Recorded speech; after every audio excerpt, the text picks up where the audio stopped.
भगवान शिव अपनी पत्नी माता पार्वती की चिंताओं को सुनते हैं तो वह उनसे पूछते हैं, हे प्रिय, क्या बात है जो आपके मन को इतना अशांत कर रही है? मुझे बताओ, मैं आपके लिए क्या कर सकता हूं जिससे तुम्हारी चिंता दूर हो सके? इस पर माता पार्वती कहती हैं, मुझे ऐसी कोई कहानी सुनाओ जिसे सुनकर मेरे मन को शांति मिले और मुझे कुछ ज्ञान की प्राप्ति हो। इसके बाद भगवान शिव माता पार्वती को एक कहानी सुनाना शुरू कर देते हैं और अपनी पत्नी से कहते हैं, हे प्रिय, आज आपको मैं एक अमीर बहन और गरीब भाई की कहानी सुनाता हूं। आज की कहानी सुनकर आपको पता चल जाएगा कि एक भाई और बहन का रिश्ता कैसा होता है, एक भाई अपनी बहन के साथ अपना रिश्ता कैसे निभाना चाहिए। साथ ही साथ आपको आज की इस कहानी में जानने को मिलेगा कि आखिर मनुष्य गरीब क्यों हो जाता है, किन कारणों से मनुष्य गरीब हो जाता है, आखिर ऐसे कौन से काम होते हैं जिनके करने से मनुष्य गरीबी के दलदल से बच जाता है। ऐसे ही कई सवालों के जवाब आज के इस कहानी से जानने के लिए मिलेंगे। इसलिए आज की कहानी बड़ी ही प्रेरणादायक और मनुष्य के जीवन में प्रेरणा देने वाली है। आज की इस कहानी से मनुष्य को 8 महत्वपूर्ण शिक्षाएं मिलने वाली हैं, जिन्हें सुनकर कोई भी व्यक्ति आसानी से अपनी गरीबी को दूर कर सकता है। आज की कहानी शिक्षाप्रद है, इसलिए हे मेरी प्रिय, इसे ध्यान से सुनना। फिर माता पार्वती उत्तर देती हैं, अगर कहानी इतनी अच्छी है तो शुरू करें, मैं पूरे ध्यान से आपकी कहानी सुनूंगी। इस तरह भगवान शिव अपनी पत्नी माता पार्वती के लिए कहानी सुनाना शुरू कर देते हैं। अगर आप यह कहानी सुन रहे हैं तो पूरा सुनिए। इस कथा को आधा अधूरा छोड़कर जाने की गलती मत करो, क्योंकि इस पवित्र कथा को पूरा सुनने से मनचाहा फल की प्राप्ति होगी। इसलिए इस कथा को पूरा सुने। यदि आप शिव भक्त हैं तो भोलेनाथ का अनादर न करें। फिर भगवान शिव कहते हैं, हे मेरी प्रिय, यह बहुत समय पहले की बात है। एक नगर में एक धनी किसान रहता था। उस किसान के घर में जुड़वा बच्चे हुए थे। इन जुड़वा बच्चों में से एक लड़का था और दूसरी लड़की थी। किसान अपने पुत्र का नाम तो सोहन रख देता है और पुत्री का नाम माला रखता है। इधर धीरे धीरे सोहन और माला बड़े होने लगते हैं। जब धीरे धीरे किसान की दोनों संतान बड़े हो जाते हैं और जब उनकी आयु एक दिन विवाह के योग्य हो जाती है, तो किसान को अपने बच्चों की विवाह की चिंता सताने लगती है। एक दिन वह किसान किसी कार्य से अपने पड़ोस के एक शहर में जाता है, तो वहां पहुंचकर एक व्यापारी का पुत्र उसे पसंद आ जाता है और उस व्यापारी के पुत्र के साथ वह अपनी बेटी माला का विवाह कर देता है। इस प्रकार से माला अपने पिता के यहां से विदा होकर अपने ससुराल चली जाती है। अपनी बेटी की विदाई के पश्चात वह किसान अपने बेटे के भविष्य पर विचार करने लगता है और सोचता है कि उसकी बेटी तो अब उसके घर की नहीं रही, इसलिए उसे अब अपने बेटे की शादी कर देनी चाहिए। यदि उसके बेटे की शादी हो जाती है तो वह अपना शेष जीवन अपनी बहुओं और बेटियों के साथ सुखपूर्वक बिता सकेगा।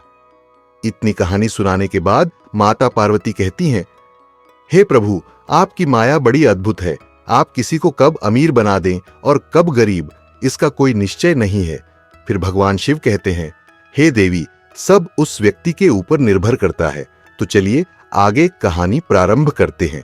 उस अमीर किसान के साथ भी कुछ ऐसी ही घटना घटती है। एक दिन वह किसान एक भयानक बीमारी का शिकार हो जाता है। जब इधर किसान का पुत्र अपने पिता की ऐसी हालत देखता है तो बहुत दुखी हो जाता है और उसके बाद में अपने पिता का अच्छे से अच्छे डॉक्टरों से इलाज करवाता है और अपने पिता के लिए महंगी से महंगी दवाइयां लेकर आता है। फिर धीरे धीरे उसकी धन संपत्ति सारी बिक जाती है। पिता के इलाज के दौरान अपने पिता का इलाज कराते हुए वह किसान का पुत्र एकदम से कंगाल हो जाता है, लेकिन फिर भी पिता की हालत में किसी प्रकार का कोई सुधार नहीं होता है। जब कोई भी दवाई उस किसान की बीमारी में काम नहीं करती है, तब एक दिन वह किसान अपने बेटे को अपने पास बुलाता है और अपने बेटे सोहन से कहता है, जब भी मनुष्य के सामर्थ्य से परे कोई काम हो जाए और उसका समाधान न मिल पाए तो उसे भगवान भोलेनाथ पर छोड़ देना चाहिए। इसलिए पुत्र, अब तुम मेरी चिंता छोड़ दो और अपने भविष्य पर ध्यान दो। मेरा क्या है, आज नहीं तो कल मुझे इस संसार को छोड़कर जाना है। अतः अब तुम मेरी चिंता करना छोड़ो और अपनी गृहस्थी बसा लो। अपने पिता की इन बातों को सुनकर सोहन चुप हो जाता है। उसकी सारी जमा पूंजी तो पहले ही अपने पिता के इलाज में खर्च हो चुकी थी। वह कहता है, पिताजी, जैसा आपको उचित लगे वैसा करिए। उसके बाद वह किसान अपने पुत्र की शादी एक गरीब घर की लड़की से करवा देता है। शादी के कुछ दिनों बाद ही किसान का निधन हो जाता है। पिता की मृत्यु के बाद सोहन पूरे रीति रिवाज से अपने पिता का अंतिम संस्कार करता है। सोहन का घर, खेत और खलियान पिता की बीमारी के इलाज में बिक जाते हैं। जो थोड़ी बहुत जमा पूंजी बची थी वह पिता के अंतिम संस्कार में खर्च हो जाती है। इस तरह सोहन बेहद गरीब हो गया था। जब वह पूरी तरह से कंगाल हो गया तब एक दिन वह और उसकी पत्नी ने गांव के बाहर एक झोपड़ी बनाई और वहां रहने लगे। वह दूसरों के खेतों में काम करके अपने परिवार का भरण पोषण करने लगा। इधर सोहन की बहन माला, जिसकी शादी एक अमीर व्यापारी के घर में हुई थी, जब अपने भाई की दुर्दशा का पता लगाती है तो वह अपने गरीब भाई से नफरत करने लगती है और मन ही मन विचार करने लगती है, मेरा भाई अब तो बिल्कुल ही कंगाल हो चुका है। उसका घर, जमीन सब बिक गया है और अब उसके पास फूटी कौड़ी भी नहीं बची है। यदि ऐसी हालत में वह मेरे ससुराल आता है तो उसे देख देख कर देवरानी और जेठानी मेरा बड़ा ही अपमान करेंगी और मेरा मजाक उड़ाएंगे कि तेरे परिवार वाले तो बिल्कुल ही कंगाल हैं। ऐसे तो मेरी बहुत ही ज्यादा बदनामी होगी। इस कारण से माला अपने सगे भाई से रिश्ता तोड़ देती है। न तो माला अपने भाई को अपने ससुराल बुलाती है और न ही कभी अपने भाई के घर जाती है। माला के भाई सोहन को भी इधर अच्छी तरह से पता होता है कि मेरी बहन मुझसे नफरत क्यों करती है, इसलिए सोहन कभी भी अपनी बहन के ससुराल नहीं जाता। इस बीच माला अपनी ससुराल में आराम से जीवन बिताती है। वहीं सोहन मेहनत और मजदूरी करके अपनी पत्नी के साथ एक झोपड़ी में रहते हुए दिन काटने लगता है। फिर भगवान शिव अपनी पत्नी को कहानी का आगे का भाग सुनाते हुए कहते हैं, प्रिय, जब कुछ वर्ष इसी तरह से बीत जाते हैं तो कुछ सालों के बाद एक दिन माला के बेटे की शादी तय हो जाती है, लेकिन माला अपने भाई सोहन को किसी भी प्रकार का निमंत्रण नहीं भेजती। जब सोहन को पता चलता है कि उसके भांजे की शादी होने वाली है तो इस बात को सुनकर सोहन बहुत ज्यादा प्रसन्न हो जाता है और खबर जाकर अपनी पत्नी शीला को बताता है, मेरी बहन के बेटे की शादी है और हम सबको माला बहन के घर चलना है। जब सोहन की पत्नी को इस बात की जानकारी होती है कि ननद के बेटे की शादी है तो वह भी इस बात को सुनकर बड़ी खुश हो जाती है और सोचने लगती है, चलो इसी बहाने से सही, कम से कम मैं अपनी ननद से मिलकर उसे लाऊंगी और उसके घर को देख आऊंगी। वो बड़ी खुश होकर अपने पति से कहती है, मैं तुम्हारे साथ जरूर चलूंगी, लेकिन पहले मुझे यह बताइए कि क्या हमारी ननद रानी ने हमारे लिए निमंत्रण भेजा है। अपने पत्नी के मुख से इन बातों को सुनकर सोहन बिल्कुल चुप हो जाता है। तब सोहन अपनी पत्नी से कहता है, सुनो, हमें निमंत्रण तो नहीं मिला, लेकिन मुझे औरों से पता चला कि हमारे भांजे की शादी है। इससे हमें क्या फर्क पड़ता है, वो हमारी बहन का बेटा जो ठहरा। इस पर शीला उत्तर देती है, हां, तुम्हारी बात सही है कि तुम्हारे भांजे की शादी है, लेकिन बिना निमंत्रण के जाना ठीक नहीं है और तुम्हें भी नहीं जाना चाहिए। सोहन तब अपनी पत्नी को समझाता है, देखो, माला के ससुराल वाले तो बड़े लोग हैं, शायद उन्हें हमारी याद नहीं रही होगी, या हो सकता है कि उन्होंने हमें निमंत्रण भेजा हो लेकिन वह हम तक नहीं पहुंचा। इसलिए चिंता मत करो और बच्चों को तैयार करके मेरे साथ चलो। सुनकर शीला कुछ कहती है, हम तुम्हारी बहन के घर नहीं जाएंगे। यदि तुम जाना चाहते हो तो तुम जा सकते हो, लेकिन बिना निमंत्रण के मैं नहीं जाऊंगी। तब पत्नी के मुख से ऐसी बातों को सुनकर सोहन कहता है, ठीक है दीदी, मैं आज रात को ही तुम्हारे घर से अपने गांव के लिए निकल जाऊंगा, लेकिन मेरी एक गुजारिश है, मैं तुम्हारे लिए और जीजा जी के लिए जो कपड़े लाया हूं तुम उन कपड़ों को रख लो, क्योंकि उन कपड़ों को तुम्हारे लिए बड़े प्यार से लाया हूं। तब माला अपने भाई से कपड़ों को लेकर कमरे के बाहर चली जाती है और जाते समय बाहर से उस कमरे की कुंडी लगा जाती है। सोहन उस अंधेरी कमरे में बैठकर अपनी बहन के वापस आने का इंतजार करने लगता है। इतनी कहानी सुनाकर भगवान शिव चुप हो जाते हैं। तब माता पार्वती कहती हैं, यह प्राणनाथ, बहुत ही प्यारी कहानी है, आगे सुनाइए। इस कहानी में आगे क्या होता है? तब भगवान शिव इस कहानी को आगे सुनाना प्रारंभ करते हैं।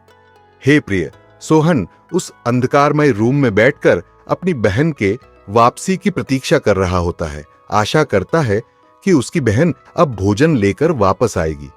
वह सोचता है कि आज उसे स्वादिष्ट भोजन का आनंद मिलेगा। उसकी बहन उसे रूम में छोड़कर अपने घरेलू कामों में व्यस्त हो जाती है और उसे भूल जाती है।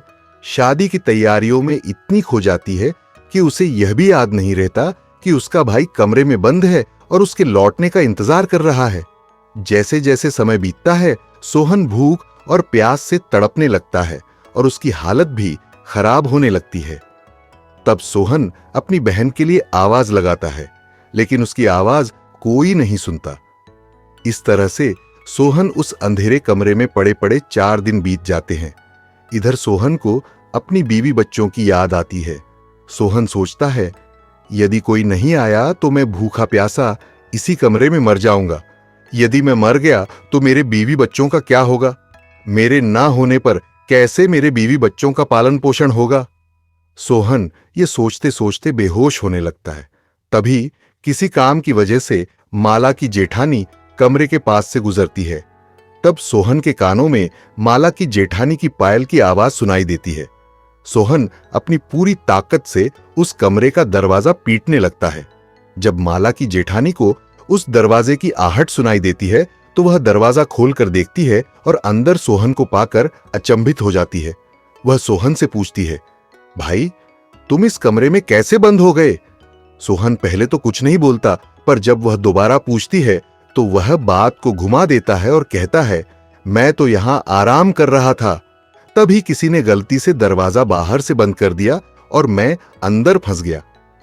अगर आज तुम नहीं आती तो मेरी जान ही चली जाती। ये कहकर सोहन घर के पिछले दरवाजे से बिना किसी को बताए बाहर निकल जाता है और अपने घर की ओर चल देता है। 4 दिन से भूखा प्यासा बेचारा अंत में वह चलते चलते काफी दूर निकल जाता है। उसे ठीक से नहीं चला जा रहा था, उसे एकदम चलते चलते चक्कर आने लगता है। जैसे ही सोहन का सिर चकराता है और वह उसी समय जमीन पर गिरने वाला होता है, तभी वहां कहीं से एक बूढ़ी मां आ जाती है और वह बूढ़ी मां सोहन के गिरने से पहले ही सोहन को संभाल लेती है। घंटे बाद सोहन को पुनः दोबारा होश आता है। तब सोहन स्वयं को एक बूढ़ी मां की गोद में लेटा हुआ पाता है। बूढ़ी मां एक पंखा लेकर उसके ऊपर हवा कर रही थी।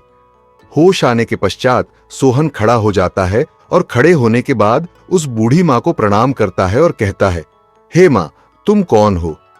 इतनी कहानी सुनाने के बाद भगवान शिव कुछ पल का विश्राम लेते हैं और आराम करने के बाद अपनी जीवन संगिनी माता पार्वती को आगे की कथा सुनाना शुरू कर देते हैं। फिर भगवान शिव कहते हैं, हे प्रिय, उस वृद्ध मां की गोद में वह बेचारा सोहन लेटा हुआ था। वह वृद्ध मां वास्तव में माता पार्वती का रूप थी। उधर सोहन की पत्नी शीला हर दिन उस माता पार्वती की आराधना करती थी और गहरी श्रद्धा और भक्ति के साथ भगवान शिव और माता पार्वती की पूजा करती थी। इसी कारण जब भी सोहन को चक्कर आकर गिरने का अनुभव होता है, तब उसी समय पर माता पार्वती प्रकट होकर सोहन को संभाल लेती है और सोहन का सिर अपनी गोद में रखकर उसे अपनी गोद में सुला लेती है। जब सोहन को होश आता है तो वह बूढ़ी माता को प्रणाम करके अपने घर के लिए वहां से चलने लगता है। तभी उसी समय पर बूढ़ी मां कहती है, बेटा तुम भला कहां से आ रहे थे और इधर कहां जा रहे हो? तब सोहन बताता है, हे मां, मेरे भांजे की शादी थी, इसी वजह से मैं अपनी बहन के घर से आ रहा था और इधर मेरा गांव है, मैं अपने गांव जा रहा हूं। इस पर बूढ़ी मां ने सोहन से कहा, बेटा अगर तुम्हें बुरा न लगे तो मैं तुमसे कुछ पूछना चाहूंगी। सोहन ने जवाब दिया, पूछो मां, क्या पूछना चाहती हो? बूढ़ी मां ने पूछा, बेटा तुम अपनी बहन के घर से लौट रहे हो जहां शादी थी, जैसा कि तुमने बताया, तो फिर तुम खाली हाथ कैसे जा रहे हो? क्या तुम्हारी बहन ने तुम्हारी पत्नी और बच्चों के लिए कुछ नहीं भेजा? बूढ़ी मां की इन बातों को सुनकर सोहन की आंखों में आंसू आ गए। इसके बाद सोहन ने उस बूढ़ी मां यानी माता पार्वतियों को सब कुछ बता दिया। इस प्रकार से सोहन के मुंह से पूरी घटना सुनने के बाद वह बूढ़ी माता कहती हैं, हे पुत्र, तुम किसी भी प्रकार की चिंता मत करो। जो हुआ उसे भूल जाओ, उसे जाने दो। यहां से कुछ दूरी पर मेरा एक बगीचा है। उस बगीचे में अनेकों प्रकार के फल लगे हुए हैं। तुम उस बगीचे में चले जाना और फल खाकर अपना पेट भर लो, क्योंकि तुमने 4 दिन से कुछ नहीं खाया है। जब तुम्हारा पेट भर जाए तो कुछ फल तुम अपनी बीवी और बच्चों के लिए भी तोड़कर रख लेना। जब तुम्हारी बीवी बच्चे जब भी तुमसे मिलेंगे तो पूछेंगे कि तुम अपनी बहन की ससुराल से क्या लेकर आए हो, तो तुम कह देना, मेरी बहन ने तुम्हारे लिए फल भेजे हैं। ऐसा करने से बेटा तुम अपनी बीवी बच्चों के सामने शर्मिंदा होने से बच जाओगे और तुम्हारी मान प्रतिष्ठा भी बनी रहेगी। इस प्रकार जब बूढ़ी मां की इन बातों को सुनता है तो बात मानकर सोहन बूढ़ी मां के बगीचे में पहुंच जाता है। उस बगीचे में विविध प्रकार के फल लगे हुए थे, जहां सोहन पेड़ों से फल चुनकर खाने लगता है और जब उसका पेट भर जाता है तो वह कुछ फलों को चुनकर अपने बैग में रख लेता है। ये सब करने के पश्चात सोहन उस बूढ़ी मां से विदाई लेकर घर की ओर प्रस्थान करता है। तब बूढ़ी मां सोहन से कहती हैं, बेटा जाते समय मेरी यह 8 बातें सुन लो, यह तुम्हारे जीवन में बड़े काम आएंगी। इस प्रकार बूढ़ी मां सोहन को 8 महत्वपूर्ण बातें बताती हैं। उन बातों को सुनकर सोहन अपने घर की ओर रवाना होता है। जब सोहन फलों से लदे बैग को लेकर घर पहुंचता है तो सोहन के छोटे छोटे बच्चे और सोहन की पत्नी सोहन के पास आते हैं और पूछने लगते हैं, पिताजी तुम बुआ के घर से आ रहे हो, आखिर बुआ ने हमारे लिए क्या भेजा है? यह सुनकर सोहन अपने हाथों का थैला अपनी पत्नी को थमा देता है। थैला देने के बाद सोहन घर से बाहर निकलकर चला जाता है। उधर सोहन के जाने के बाद मिस सोहन की पत्नी जब उस थैले को खोलकर देखती है, थैले के अंदर का नजारा देखकर वह एकदम से हैरान रह जाती है। शीला थैले में देखती है कि वो थैला पूरा सोने चांदी के फलों से भरा हुआ है। जब सोहन की पत्नी अनार को फोड़ती है तो अनार के फलों से हीरे निकलते हैं।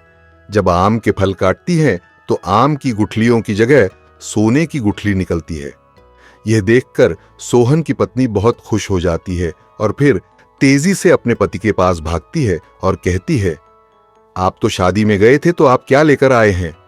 सोहन अपनी पत्नी की इन बातों को सुनकर सोचने लगता है कि शायद मेरे परिवार को यह फल पसंद नहीं आए होंगे, इसी वजह से मेरी पत्नी आज मुझसे ऐसा सवाल पूछ रही है।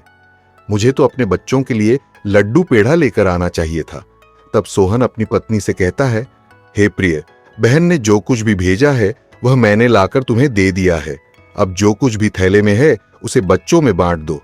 तब पत्नी कहती है, पहले तुम घर के अंदर चलो और घर पर जाकर देखो कि तुम्हारी बहन ने तुम्हारे लिए क्या भेजा है।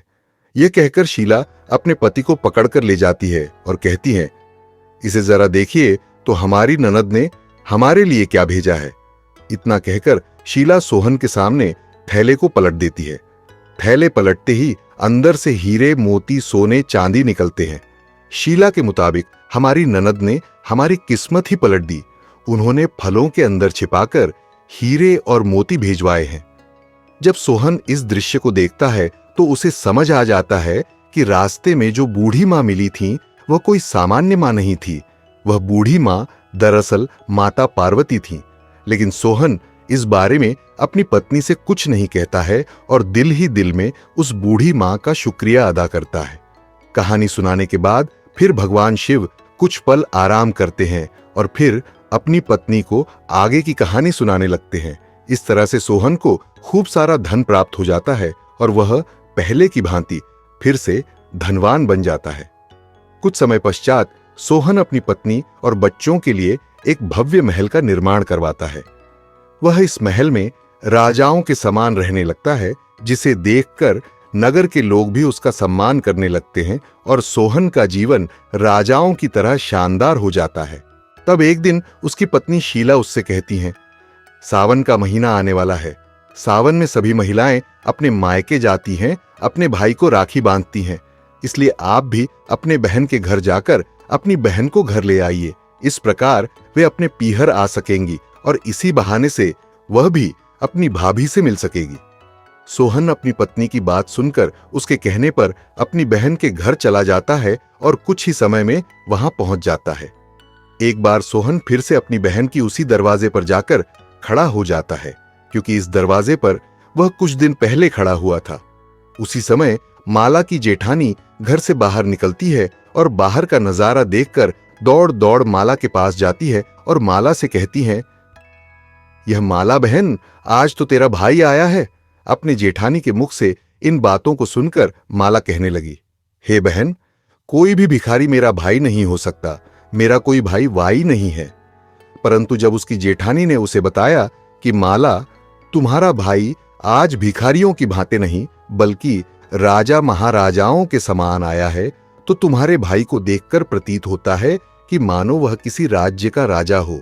उसके आगे पीछे 4 सैनिक चल रहे हैं। तुम्हारे द्वार पर एक खूबसूरत से सजी हुई विशाल रथ गाड़ी खड़ी है। जरा एक बार जाकर देखो माला। जब अपनी जेठानी की इन बातों को सुनती है तो उसे इन बातों पर विश्वास नहीं होता और वह सच्चाई जानने के लिए चुपचाप वहां चली जाती है। जैसे ही माला ने अपने भाई के इस वैभवशाली रूप को देखा, वह अपने भाई के ठाट बाट देखकर पूरी तरह से अचंभित रह गई और सोचने लगी कि कल तक तो मेरा भाई एक भिखारी था, ठीक से पहनने के लिए कपड़े भी नहीं थे, फिर यह अचानक से इतना धनी कैसे बन गया। अब माला सोहन की बहन आरती की थाली जाकर अपने भाई की आरती उतारने लगती है। उसके बाद में माला अपने भाई के लिए बड़े आदर पूर्वक अपने घर में बुलाकर ले जाती है और अपने भाई से कहती है, अरे भैया, मुझे क्षमा कर दीजिए, मेरी वजह से तुम्हें बहुत ही ज्यादा कष्ट और शर्मिंदगी उठानी पड़ी है।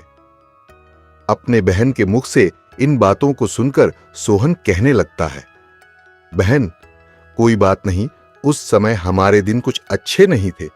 तुम्हारी गलतियों के लिए मैंने तुम्हें पहले ही क्षमा कर दिया था। अब तो मैं इन बातों को छोड़ो और मेरे साथ मेरे घर चलने की तैयारी करो। मैं तुम्हें बुलवाने के लिए आया हूं। अब तुम्हें मेरे साथ मेरे घर चलना है। तुम्हारी भाभी ने तुम्हें बुलवाने के लिए मुझे भेजा है।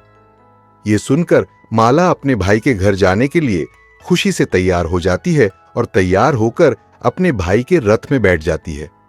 ऐसे में जब सोहन की बहन अपने मायके पहुंचती है तो अपने भाई शान शौकत को देखकर चकित रह जाती है। उसे देखने को मिलता है कि एक भव्य और आलीशान महल है, जिसके अंदर अनेक प्रकार के सेवक हैं और सामानों के भंडार भरे पड़े हैं। माला अपने भाई की इस स्थिति को देखकर अचंभित हो जाती है। इधर सोहन की पत्नी भी अपनी भाभी का बहुत ध्यान रखती है और उसे 7 दिन तक अपनी पलकों पर बिठाकर रखती है। सोहन की पत्नी शीला को लगता है कि यह सारा वैभव और शौकत उनकी ननद के कारण है। उन्हें इस मुकाम पर पहुंचाने में उनकी ननद का बड़ा हाथ है, क्योंकि सोहन ने कभी भी अपनी पत्नी से धनी होने के बारे में नहीं बताया था। वह जानता था कि यह सब उनकी बहन माला के कारण नहीं, बल्कि देवी मां पार्वती के आशीर्वाद से हुआ है। सोहन की पत्नी शीला इस बात से अवगत नहीं थी। यह सोचकर शीला अपनी ननद की खूब ज्यादा सेवा करती है और अपनी ननद का खूब ख्याल रखती है। कुछ दिन बीतने के बाद जब सोहन की बहन माला को ससुराल जाने का समय होता है, तब सोहन की पत्नी शीला अपने पति से कहती है कि कल तुम्हारी बहन अपने घर जाएंगी, इसलिए तुम बाजार चले जाओ और बाजार जाकर अपनी बहन के लिए कोई अच्छा सा तोहफा लेकर आओ। पत्नी के मुख से इन बातों को सुनकर सोहन घर से चला जाता है और सोहन एक मोची की दुकान पर पहुंचता है और मोची से कहता है, यह मोची भाई, मुझे अपनी बहन के लिए बोलने वाले जूते बनवाने हैं। क्या आप मेरी बहन के लिए बोलने वाले जूते बना सकते हैं? मोची कहता है, मैं बोलने वाले जूते तो बना दूंगा, लेकिन इसके लिए बहुत ज्यादा कीमत चुकानी पड़ेगी। इस पर सोहन कहता है, अरे मोची भाई, तुम्हें जितने भी पैसे चाहिए दे दूंगा, लेकिन कृपया ऐसे जूते बना दो जो मेरी बहन के पहनने पर और उन्हें पहनकर चलने पर यह जूते इन 8 संदेशों को बारी बारी से बोल सके। इसके बाद सोहन मोची को वे 8 ध्यान की बातें बताता है जो बूढ़ी मां ने चलते समय उसे बताई थीं। सोहन मोची से कहता है, देखो मोची भाई, अब मैं तुम्हें वह ज्ञान की बातें बताने जा रहा हूं। सोहन एक के बाद एक मोची को 8 बातें सुनाता है। पहली बात, वह कहता है कि ध्यान महत्वपूर्ण है। मनुष्य को नहीं भूलना चाहिए कि अज्ञानता और निर्धनता की जड़ है। दूसरी बात, वह बताता है कि गरीब व्यक्ति समय पर भरोसा करके बिना काम किए बैठा रहता है, उसकी किस्मत कभी नहीं बदलती। तीसरी बात, जो व्यक्ति सदैव आलस्य में लिप्त रहता है और परिवर्तन नहीं करता, वही अपने कर्मों को दोहराता है और स्वयं को दोषी ठहरा है। चौथी बात, वह कहता है कि गरीबी से बड़ी कोई विपदा नहीं है, ज्ञान प्राप्त कर अपनी गरीबी हटाओ। पांचवी बात, अपने दोस्तों को मजबूरी में ना छोड़ो, बल्कि कर्म साधना में लग जाओ और गरीबी को दूर करो।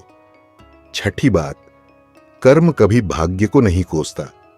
वह व्यक्ति जो भाग्य पर भरोसा करके बैठा रहता है, वही गरीब रहता है। सातवीं बात, अज्ञान पर सदा गरीबी वार होती है, युद्ध में ज्ञान सदा हथियार होता है।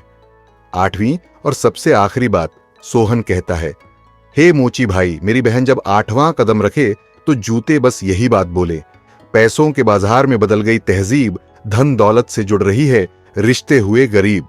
सोहन मोची से कहता है, ये मोची भाई, ऐसी 8 बातें बोलने वाले मुझे जूते बना दो। जब ये 8 बातें वे जूते बोलेंगे और जब मेरी बहन उन्हें पहनेगी तो वह बातों को सुनेगी। तब उसे अपनी गलती का एहसास होगा कि पैसे के घमंड में आकर अपने भाई का ऐसा अपमान नहीं करना चाहिए था। फिर भगवान शिव अपनी पत्नी से कहते हैं, प्रियतम, इस प्रकार सोहन अपनी बहन के लिए मोची से हीरे और मोती से सजी हुई सोने और चांदी की जूते बनवाया है और उन्हें अपनी बहन को उपहार के रूप में सौंप देता है। माला जब उन सोने चांदी की जूतें पाती है तो उसका चेहरा प्रसन्नता से खिल उठता है। इसके बाद माला अपने भाई से विदाई लेकर अपने घर लौट जाती है। माला के ससुराल पहुंचने पर उसकी देवरानी और जेठानी उससे पूछती हैं कि उसके भाई ने उसे क्या उपहार दिया है। तब माला अपनी देवरानी, जेठानी, सास ससुर और देवर जेठ को अपने भाई द्वारा दी गई भेंट दिखाती है। वह उन्हें जूते दिखाकर कहती है, देखो, मेरे भाई ने मुझे हीरे और मोती से जड़ित सोने चांदी के ये जूते दी हैं। इसके बाद माला उन्हें जूते पहनकर चलकर दिखाती है। जैसे ही कमला उन जूतों को पहनकर चलती है तो जूते बोलते हैं, पैसों के बाजार में बदल गई तहजीब, धन दौलत से जुड़ रही है, रिश्ते हुए गरीब। जब माला इस बात को सुनती है तो उसका सर शर्म से नीचे झुक जाता है और अपने भाई को याद करके एकदम से रोने लगती है। जब देवरानी जेठानी पूछती है, माला, आखिर क्या हुआ जो तुम अचानक से रोने लगी? तब माला अपनी देवरानी और जेठानी को सारी बातें बताती है। हे बहन, मैंने पैसों के घमंड में आकर अपने भाई से कितना भला बुरा कहा था। मैंने अपने भाई से 1 गिलास पानी तक भी नहीं पूछा। देखो, मेरे भाई ने मुझे कितनी कीमती जूते बनवा कर दिया है। मुझे अपने आप से नफरत होने लगी है, मैं अब जीना नहीं चाहती हूं। इस पर माला की जेठानी उसे सलाह देने लगती है और कहती है, बहन, जो हुआ उसे भूल जाओ। आगे से यह ध्यान रखो कि किसी के साथ ऐसा व्यवहार न करो, क्योंकि जो लोग और संपत्ति पर गर्व करते हैं, मां लक्ष्मी उनसे सदैव के लिए दूर हो जाती है। इसलिए मेरी ये बातें हमेशा याद रखो। इतना कहकर वह चली जाती है। फिर भगवान शिव कहते हैं, सोहन की बहन माला का व्यक्तित्व एकाएक परिवर्तित हो जाता है। उसे यह समझ में आ जाता है कि माया तो क्षण भर है, माया पर घमंड करना कभी उचित नहीं होता है। भगवान शिव और माता पार्वती कब किसी को गरीब बना दें या कब किसी को अमीर बना दें, इसका कोई भी निश्चित नहीं है। उसे यह भी समझ आ गया है कि धन के अहंकार में आकर किसी का भी अपमान नहीं करना चाहिए। फिर भगवान शिव माता पार्वती को कहते हैं, जो यह 8 बातें मनुष्य समझ जाएगा, उसके घर में धन की कमी कभी नहीं होगी। पहली बात, जैसे कि रात में रसोई में गंदे बर्तन रखने वाला व्यक्ति और खाने पीने की चीजों का नाश करने वाला व्यक्ति बहुत जल्दी गरीब हो जाता है। दूसरी बात, वह घर जहां महिलाओं का अनादर होता है, उनकी इज्जत नहीं की जाती, उस घर में देवी लक्ष्मी ज्यादा दिनों तक नहीं रुकती। तीसरी बात, जिस घर की स्त्रियां सूर्यास्त होने के बाद अपने घरों में झाड़ू लगाती हैं, चूल्हा चौका करती हैं, ऐसे परिवार के लोग बहुत जल्दी गरीब हो जाते हैं।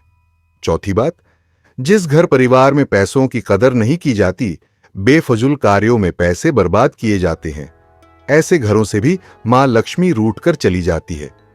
5वीं बात, जो लोग पैसे आने के बाद उस पैसे से दूसरों के मान प्रतिष्ठा को ठेस पहुंचाते हैं या फिर अपने धन के बलबूते दूसरे को परेशान करते हैं, ऐसे लोगों के घरों से भी मां लक्ष्मी बहुत जल्दी विदा हो जाती है। 6ठी बात, जिस घर के लोग अपने कर्तव्यों का पालन नहीं करते हैं, जो अपने कार्यों को कल पर टालते रहते हैं, उन घरों से मां लक्ष्मी विमुख हो जाती है।